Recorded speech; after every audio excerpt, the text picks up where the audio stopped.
Hey, this is Antonio. Welcome back to my channel. Let's have some fighting words.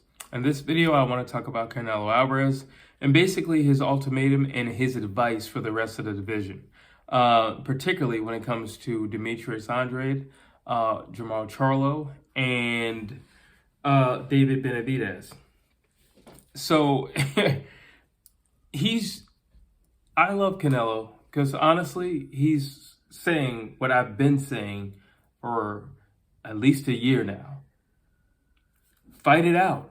That's it. He's like, listen, fight it out. I'm going to go do something else over here, Bivol. And in the meantime, you guys sort it out. And then when I come back around, I come back to the neighborhood, I can fight whoever wins.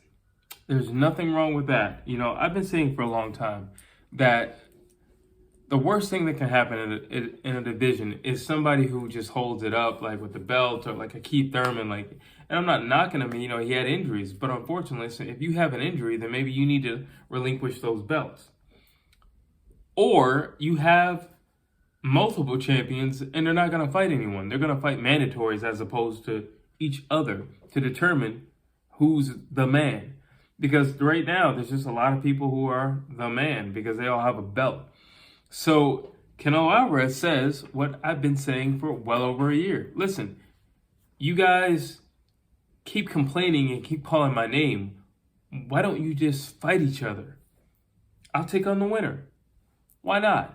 I know why not. So let's just say it. Why not is because you want that golden ticket called Canelo Alvarez. You want that Canelo Alvarez paycheck. That's why not. That's why you don't want to do it. Because if I'm David Benavidez, I know Charlo is a dangerous fight. I know Andrade's a dangerous fight. If I'm Charlo, I know David Benavidez and Andrade are dangerous fights. And if I were to potentially lose to one of them, I'm not getting the golden ticket. I'm not going to get the golden goose. Let me just stop right here. So if you like what you're hearing, please share these videos, and also please subscribe to my channel. But let's jump back into this. So that's just what it is. They're scared to put their O on the line. See, they don't mind putting their O on the line if they can make enough money to where they can retire afterwards. Listen, if I've been fighting for $2 million for the last 3, 4, 5 years, and then I have a fight where I can make $12 million. If I lose, I don't have to fight again. Or everything after that is just a bonus. It doesn't matter anymore. So that's what it is. They understand. They're not dumb. They're how do I say this? They're not being fighters. They're being businessmen. And can the two coexist? Yes. However, in the process of the two coexisting, we suffer. We're the fans. We're the ones who buy the pay-per-views. We suffer. It's not them, because they will eventually hit the jackpot if they stay the course. But in staying the course, what comes with that? Well, boring fights that should happen that don't actually happen, waiting out, potentially lying and saying you're sick or you're wounded or you're hurt, and then you may not be. Or maybe somebody would go to such an extreme to get wins that they're willing to, inject themselves to enhance their abilities. You got all this stuff going on. And sometimes you don't know. And listen, guys are getting popped for steroids every day. You don't know. Guys are every day are like, oh, I'm sick and I can't fight, or my hand's broken and I need surgery. And then, the surgery never happens. So it's just like, however, if Canelo were to call and say, you know what, Bivol just pulled out. Oh yeah, my hand's feeling much better.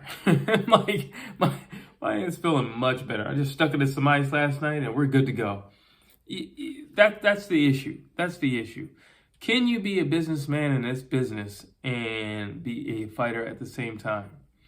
I think it makes you very cautious. And I don't think being a fighter and having that much caution mix well. I think when you look at guys like Canelo Alvarez, I'm thinking about Arturo Gatti.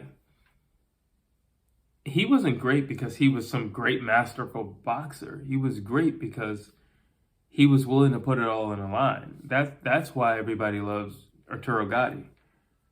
That's why everybody loved him. He was just willing to put it all on the line. Like, win, lose, or draw, that dude's coming to fight. And either you're going to put him down or he's going to put you down. Ricky Hatton, dude's coming to fight. People say whatever they want about Ricky Hatton, but it was never a question what he was there to do. The dude's coming to fight. You know, that's what it is. But now you got these guys who's like, well, I'll only fight if it's for this much, or I'll only fight that guy, or I'll only do this if this, or can you promise me this, or no.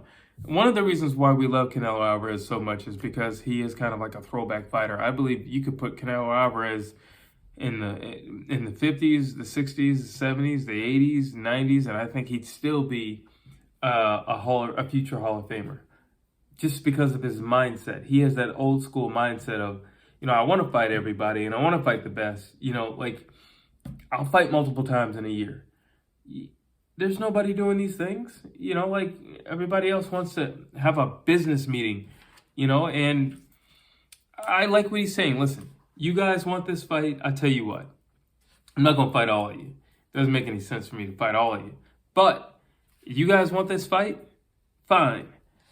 You guys figure it out. You figure your order out. You know, I've said it several times on this channel. I'll probably say it, you know, to the end of my days. You know, the last thing that Alexander the Great said is when they were trying to figure out, hey, who's going to be the king? Who's going to lead us? Because you don't have any kids. Took his ring off. Listen, give it to the strongest. Give it to the strongest. Who wants the Canelo fight? And Canelo says, hey, you guys give it to the strongest. I will give it to the strongest. Whoever emerges victorious of all of you, I will give it to that guy. No problems asked. I won't push back on it, nothing. You're the guy up next to bat. If you can make it to the top out of all these guys. And I like those fights. I like Demetrius Andrade fighting Charlo or Benavidez. I don't care what order you put all these guys in. I don't care. I don't care what order you put them in. I would happily watch David Benavidez fight anybody. I just like the way he fights. So I wouldn't mind. I could watch him beat up a cab driver, to be honest with you. But how much more is somebody who's skilled? You know, so I agree with Canelo Alvarez. I agree with it. And, you know, there are a few people who are like, oh, that's his way of trying to skim out, because as soon as he fights Bivol, he's going to go for Triple G. And then, you know, he's just going to hold these guys out even longer. Well, you know what I would say to that? Let's just say I was one of the three. I would make it to the top of that chart, and then I would try to get my hands on Triple G. And basically, I'd be like, well, Canelo, there's nobody else to fight because I took care of your business. I took care of the business. Don't worry about it. I fought them all. Now it's just you and it's just me. All right? It's you and me. Now everybody want to see us because we are the two who are still at the top. Everybody else has crumbled. It's just the two of us. Nothing wrong with that. I agree with that totally and wholeheartedly. And it's not a thing of Canelo being afraid. Like, are you kidding me? They just got like 50 freaking fights. What is he afraid of? Like, he's the king on top of the mountain. What is he afraid of? You know, I will agree that he does continually fight maybe the same body types or people who kind of fight in the same manner. I will definitely agree with that. But when you say afraid, that's nonsense. That's nonsense. You know, I don't even want to entertain that. But those are my thoughts. Those are my thoughts on Canelo. Those are my thoughts on Canelo basically getting his division in line. And I like that. I like him taking charge. Just saying, this is what we're going to do. You want the golden goose? This is what you got to do to get it.